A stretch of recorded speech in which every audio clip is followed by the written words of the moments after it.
I think what favors the Habs and our strengths, I've already said it, is going to be their defensive ability, their ability to roll four lines, and the toughness that we're going to bring, and the heavy forecheck that we're going to bring, and enough skill mixed in there to score enough goals, to defend enough, and then have that goaltending back there to shut teams down and end up putting the W's on the board on most nights. I really think that's where our strengths are. Now, our weaknesses. Experience down the middle could be a problem for the Montreal Canadiens. Suzuki is entering his second year. Kotkaniemi entering his third year. These two may, small sample size in the return to play. Over a full season, especially in this condensed schedule, it might be tough on them. I hope not, but it very well could be. Danault could end up, is definitely still going to eat a lot of big minutes, but if either of these two guys struggle, we are definitely going to need Danault to step up in some of these big matchups, because the centers in the Canadian division are really strong if you look throughout the whole division. And Jake Evans on the fourth line, coming into his rookie season here. I like what he's going to bring, and I'm hopeful that he'll be strong in that position, but can't deny the inexperience. Ideally, you'd want a veteran center in that spot, or at least in the wings as a healthy scratch, ready to come in if need be, like a Nate Thompson, but we don't have that luxury this year. And also, Montreal does not have that bona fide elite level offensive player on their team yet, at least not a proven one. Suzuki might become that guy, Kotkaniemi might become that guy either this year or a couple years down the road. However, right now it's unproven. Hopefully one of these guys step up. There's also the possibility of maybe adding Caulfield to our roster once his NCAA season ends. So that could be a really underrated pickup, but even him, where he's a smaller guy, it might take him a year or two, or maybe more, to become that elite level player in the NHL. It's really hard to say, but not having that bona fide elite level offensive player is definitely one of Montreal's weaknesses unless somebody steps up. One more possible weakness that could hold the Habs back a little is their lack of puck-moving defensemen on the left side. Over on the right, we have Jeff Petrie, and yes, he is one of the best in the league. But over on the left, Joel Edmondson's not really known as a puck mover. Neither is Ben Sherratt, even though he's somewhat respectable in that aspect. And he's paired with Shea Weber, who's on the right. But Shea Weber's not known as a puck mover either. He's your first pass guy down low. So over on the left, it's going to have to be done by committee between Kulak, Alexander Romanov, and Victor Mete. I think it's possible, but we'll have to see how it goes. It's just some inexperience there, specifically with Romanov. So ideally, yeah, you probably want a little bit more puck moving on that left side, where Jeff Petrie's going to do a lot of the heavy lifting on the right, but we'll have to wait and see how that plays out. And some keys for Montreal to have some serious success this season, number one, for sure, is getting our power play going. I know we're going to be a strong team 5-on-5. I have no worries about that whatsoever.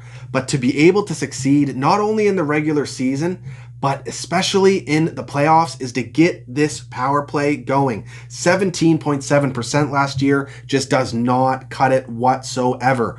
Now, we've got Toffoli coming into the team, who's a strong power play player. Suzuki, his leash is going to be a lot longer. He's going to get some big minutes on the power play.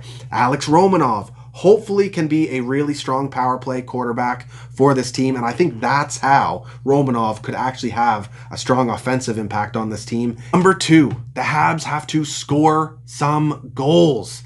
They finished 18th last year in goals for. However, they're one of the best possession teams in the league. Last season, they finished third in scoring chances for, first in high danger scoring chances for, and they rocked a 54.7% Corsi percentage. That's good enough for third in the NHL. However, they finished eighth in high danger scoring chances against. So you know what that tells me? They may possess the puck a lot, but the plays aren't finishing with the puck in the back of the net. The plays are finishing with some sort of giveaway, and we're giving up an odd man rush and a high danger scoring chance against Carey Price. So that has to absolutely stop. When we possess the puck, the plays need to finish with a goal being scored. Number three, Montreal's penalty kill has to be much, much better, especially considering the division we're in. A division that is stacked with strong power plays. You look at what Edmonton's got. Last year, their power play was one of the best in the history of the NHL, and you wonder why. McDavid, Draisaitl, Clefbaum out there, and they're adding in Barrie to that as well. You look Yamamoto coming up as the rookie, they're nasty. Then Toronto, all that finishing ability with Austin Matthews, Nylander, Tavares, the passing from Joe Thornton now that they're going to add into that power play, and Nylander, of course, like just Marner, the playmaking from him, and the puck movement from Morgan Riley. We know their power play is going to be nasty. The Calgary Flames as well, all the skill they have. I could go on and on. Montreal's penalty kill is going to be under some extreme pressure in this Canadian division. It has to be better. Frolik should help with that. Perry should help with that. We know Lekkonen's a really strong penalty kill guy.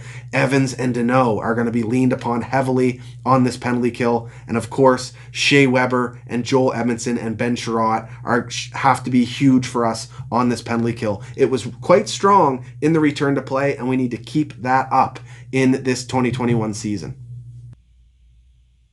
I am absolutely thrilled to get this season underway, and I love the messaging coming down from the management team and Marc Bergevin and his squad, and of course the coaching staff of Claude Julien. This team is ready to compete. They can play any way they need to win. We've got the toughness, we've got the depth, we've got the skill, we've got the speed, we've got it all. And I cannot wait to watch it. It's going to be stressful, playoff quality hockey through this entire season in the Canadian division, and I think that favors the Habs, that style of hockey. It's going to be fun to watch. Make sure to check out for my reaction videos.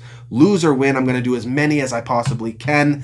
And if you like what I'm doing here and you want to see more, hit the subscribe button and the bell for notifications. Cheers, guys. You can follow me on Twitter and Instagram at Scotian Canadian.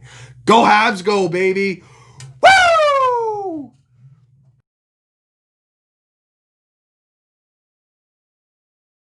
I hope you guys enjoyed this video. If I missed something, or if you just want to get in on the discussion, get at me down in the comments. And of course, check out the other videos in this series, here or here. And I've got some videos with my buddy Coleman, a diehard Leafs fan, where we talk about the rest of the teams in the Canadian division, including the Toronto Maple Leafs. So check that out.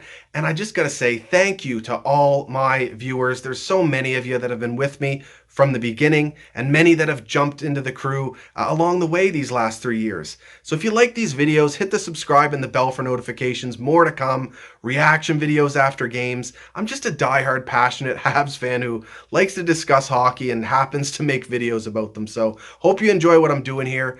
Cheers, guys. Go Habs, go!